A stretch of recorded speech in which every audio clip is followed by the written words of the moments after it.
The Hawaiian Volcano Observatory sent an internal notification at 4:47 this morning.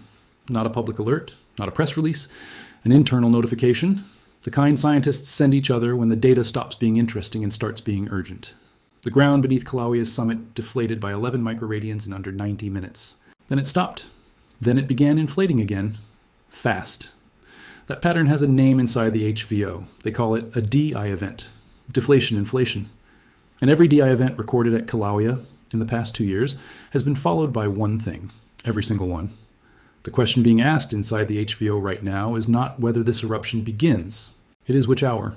Here is what this video covers. Kilauea is the most active volcano on Earth. Not the most dangerous, not the most powerful.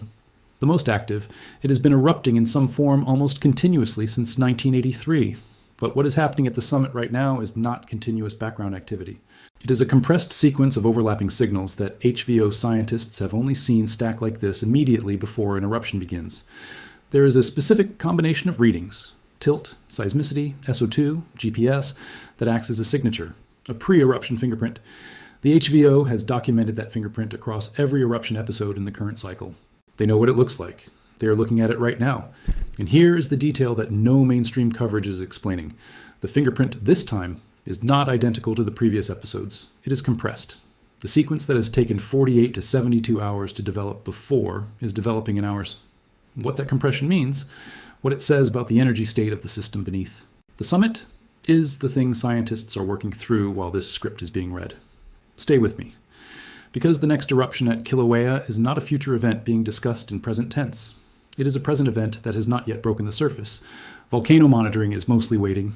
The instruments run continuously. The data streams in continuously. Scientists rotate through shifts, watching numbers that change slowly, watching patterns that develop across days and weeks. Most mornings at the HVO, the data confirms what everyone expected. Elevated baseline activity, normal DI cycle progression, SO2 within the established range, GPS showing the gradual inflation that has been building since the last eruption episode ended. This morning was not that morning. At 4:47 a.m. Hawaiian Standard Time, the tiltmeter network at the summit recorded a deflation signal. Sharp, significant. 11 microradians in 90 minutes. To calibrate that number, the tiltmeter system at Kilauea is sensitive enough to detect the equivalent of one end of a football field, rising by the thickness of a human hair relative to the other end. The 11 microradians is not a subtle reading. It is the summit reservoir losing volume, magma leaving the shallow storage system, moving somewhere. Then the deflation stopped, and the inflation began, not gradual, not the slow refilling that characterizes the normal DI recovery cycle, rapid inflation, accompanied by a seismicity surge, small, shallow earthquakes clustering directly beneath the Halemaʻumaʻu crater floor. And then, within the hour, SO2 emission rates climbed above the pre-eruptive threshold documented in every eruption episode since December 2020. 3 signals, in sequence, in under 2 hours. HVO scientists do not use the word imminent casually. This morning, they are using it. The deflation-inflation event is the most reliable short-term eruption signal in Kilauea's monitoring toolkit. Here is the physics. Kilauea's magmatic plumbing system is not a single chamber. It is a network, a deep supply zone approximately 50 to 60 kilometers below the surface, where the Hawaiian hotspot feeds magma upward through the Pacific Plate, an intermediate storage zone at around 3 to 6 kilometers depth, and the shallow summit reservoir, the magma body that sits directly beneath Halemaʻumaʻu at approximately 1 to 2 kilometers depth. During a DI event, the shallow reservoir momentarily loses pressure. Magma redistributes downward into the intermediate system. The summit deflates, then the deep supply system pushes back. Magma rises again into the shallow reservoir. The summit inflates. In a normal DI cycle, Kilauea experiences dozens of these per year. The inflation recovery is gradual. The system restabilizes, the DI completes. Nothing further happens. But in the hours before every eruption episode in the current cycle, the DI pattern changes. The deflation is sharper. The inflation recovery is faster. The post-DI inflation does not return to the pre-DI level. It exceeds it. The shallow reservoir ends up more pressurized after the DI event than it was before it began. That overpressure is the eruptive driver. The magma in the shallow reservoir finds the path of least resistance through the fractured rock of the crater floor. And eruption begins. This morning's DI event followed that exact sequence. The shallow reservoir is now more pressurized than it was at midnight. The path of least resistance is still there. The magma is finding it. Here's what officials are not framing clearly. The HVO's eruption advisories describe conditions as precursory, consistent with past eruption onsets. Activity may escalate, updates to follow. That language is accurate. It is also incomplete. Because the language does not convey what the scientists reading it internally are comparing it to. They are comparing it to the fingerprint, the specific signature that developed before the September 2023 eruption episode, before the June 2023 episode, before the January 2023 episode. Each of those episodes was preceded by a recognizable sequence: DI event, post-DI overpressure, SO2 elevation, shallow seismicity surge, lava lake appearance or eruption onset within 24 to 72 hours of the DI completion. That sequence, in that order. The HVO has now documented it enough times that it is not a hypothesis. It is a pattern. And the pattern this morning is not developing on a 24 to 72 hour timeline.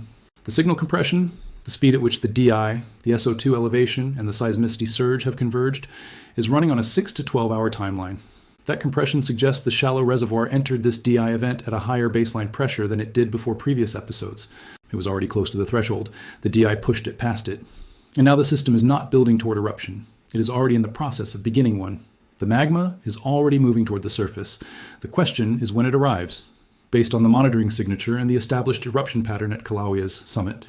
Here is what the next several hours most likely look like. The shallow summit reservoir continues to pressurize. Seismicity beneath the crater floor continues to increase in frequency and depth, migrating upward as magma approaches the surface. At some point, the HVO cannot specify the hour, the crater floor fractures. Not explosively, not with a bang. Kilauea's summit eruptions do not typically begin with an explosion. They begin with a glow, a crack opening in the dark rock of the crater floor, incandescent lava appearing in that crack, then widening, then additional fissures opening parallel to the first. Lava fountains beginning, initially low, 10, 20 meters, then building as the conduit opens fully and the pressurized magma finds its full expression. The lava lake begins to reform. Halemaʻumaʻu crater fills from the bottom. SO2 emissions spike dramatically as the magma degasses at the surface. Volcanic gas advisories go out for the island chain. Lays, the steam and hydrochloric acid plume, rises where hot lava meets the residual groundwater in the crater system. And the HVO cameras, the ones running 24 hours on the crater rim, begin streaming footage that will be watched by hundreds of thousands of people who did not know this was happening until they see the glow. That is the expected summit eruption. The one contained within the caldera, the one that is spectacular and closely monitored and does not threaten any structure outside the national park. But contained depends on a word the HVO is watching carefully right now. The word is dike. A dike is a vertical sheet of magma intruded into rock. When Kilauea's summit erupts, the magma moves upward, through the shallow reservoir, through the conduit, to the surface, contained. But when a dike forms, the magma moves laterally as well as upward. It finds a horizontal pathway through fractured rock and travels, sometimes for kilometers, before reaching the surface, or not reaching the surface at all. In the hours before a summit eruption, the seismicity pattern beneath the crater tells scientists whether the magma is moving purely upward or whether it is also beginning to move laterally. Upward movement, shallow earthquakes directly beneath the crater, clustered, stationary location, lateral dike propagation, earthquakes that migrate, a line of seismicity tracking the leading edge of magma moving sideways through the rock. Right now, the seismicity at Kilauea is clustered beneath the crater, dominantly upward. But in the outer margins of the seismic network, in the upper rift zone, there are events that are not directly below the crater. Not a clear dike signature, not a confirmed lateral intrusion, but not nothing. The HVO is watching whether that outer margin seismicity intensifies or fades in the next several hours. If it fades, summit eruption, contained, spectacular, safe. If it intensifies, the routing question opens again. And the answer to that question is the difference between footage watched from the crater rim and footage watched from an evacuation center. Start at the summit. Eruption begins at Halemaʻumaʻu. SO2 output spikes. USGS and Hawaii Department of Health issue volcanic air quality advisories for the Big Island. VOG, volcanic smog, begins forming downwind. Move outward. Residents with respiratory conditions on the southern and western flanks of the island receive health advisories. Schools in affected areas modify outdoor activity plans. Hospitals in Hilo and Kona prepare for increased respiratory cases. Move outward. Hawaii volcanoes. National Park, Steins, which recorded 7 million visitors in 2023, activates its eruption response protocol. Access roads to the crater rim are assessed. Summit overlooks are evaluated for safe viewing conditions given SO2 concentrations.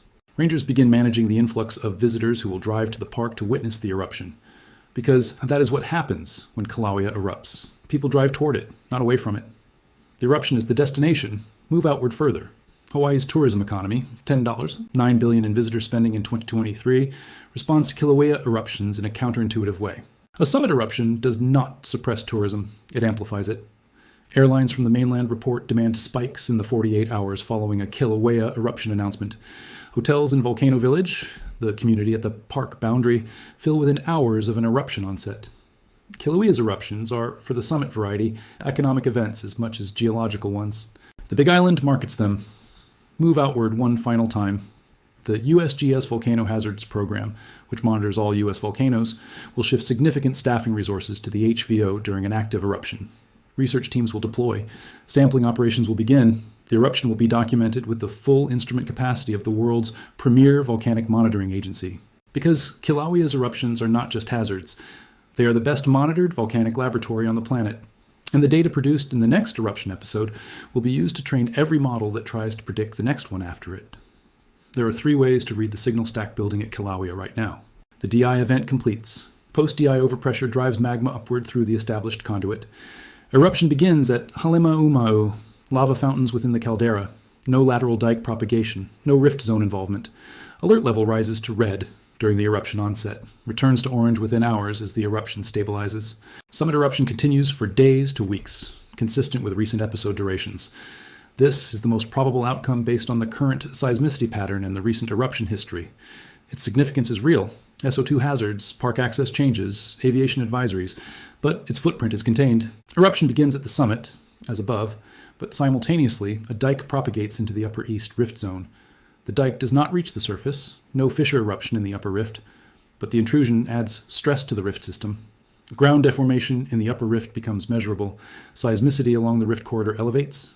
The HVO issues advisories about possible rift zone activity. Communities at the rift boundary receive information updates. The eruption scenario expands, not catastrophically, but in ways that require a broader response than a contained summit event. This outcome would be consistent with the outer margin seismicity currently being monitored in the upper rift zone. If those earthquakes intensify in the next 2 hours, this interpretation moves forward. The summit eruption begins. It draws down pressure from the shallow reservoir rapidly enough that the magmatic system rebalances by drawing more aggressively from the deep supply. That increased deep supply rate pressurizes not just the summit system, but the entire rift corridor simultaneously. A dike propagates not into the upper rift, but further, into the middle rift zone. Surface fissures open outside the national park. This is the scenario the HVO considers low probability for any given eruption onset, but not negligible, given the current elevated rift zone deformation that has been documented since mid-2024. It is also the scenario that has no warning period beyond the summit eruption itself. By the time a rift fissure opens, the decision window for communities in the rift corridor has already closed. Here is what 113 years of HVO data has established. Kilauea erupts repeatedly, reliably, on a timescale that makes if irrelevant. Here is what 113 years of HVO data has not resolved. The precise moment, the precise location, the precise duration, the precise volume. Not because the monitoring is inadequate. Because volcanic systems do not announce their decisions before they make them. They announce them as they make them. The tiltmeter records the deflation after the magma has already left the reservoir. The seismograph records the earthquake after the rock has already fractured. The SO2 sensor records the gas after the magma has already degassed. Every instrument at the HVO is reading the past in real time. The most sophisticated volcanic monitoring system on Earth is always, by physics, slightly behind the system it is watching. That lag is measured in seconds and minutes for most signals, but eruptions can escalate in seconds and minutes, which is why the scientists who have spent careers at the Hawaiian Volcano Observatory have developed an institutional reflex that no instrument produces on its own. Intuition built on pattern recognition. The ability to look at a data stack, DI event, SO2 elevation, shallow seismicity surge, outer margin tremor, and recognize the shape of something before it has fully formed. That intuition this morning is pointing in one direction, and the instruments are catching up to it in real time. It is still dark over Kilauea's summit. The caldera floor is a black expanse of cooled lava from the last eruption episode. The HVO cameras, infrared capable, running without interruption, are pointed at that floor, looking for the first glow. The seismometers are counting earthquakes that the ground does not feel. Too small to register as anything except data. Except that the data has been building since before dawn, and the scientists watching the data are not watching it the way they watch it on a normal morning. They are watching it the way you watch a door when you can hear someone on the other side, not knowing when it opens, knowing that it will. The shallow reservoir beneath Halemaʻumaʻu holds somewhere between 0, 1, and 0. 3 cubic kilometers of magma, enough to fill the crater to its current floor level, enough to sustain weeks of eruption at recent eruption rates. Enough. The question that the HVO cannot put a timestamp on, that no monitoring network on any volcano anywhere has learned to put a timestamp on, is not, is this eruption coming? Every reading says it is. The question is, in the time between now and when the first crack opens in the crater floor, how many people in the 140 miles of island surrounding this caldera will have heard what the instruments are already saying? The cameras are on, the seismographs are running, the SO2 sensors are measuring, the tiltmeters are recording. The magma does not know any of this. It is simply doing what magma does when the pressure finally exceeds the rock above it. It rises. It has been rising since 4:47 this morning, and somewhere below the black floor of Halemaʻumaʻu crater, in the dark, in the heat, in the silence that instruments can measure but cannot enter, it is still rising now.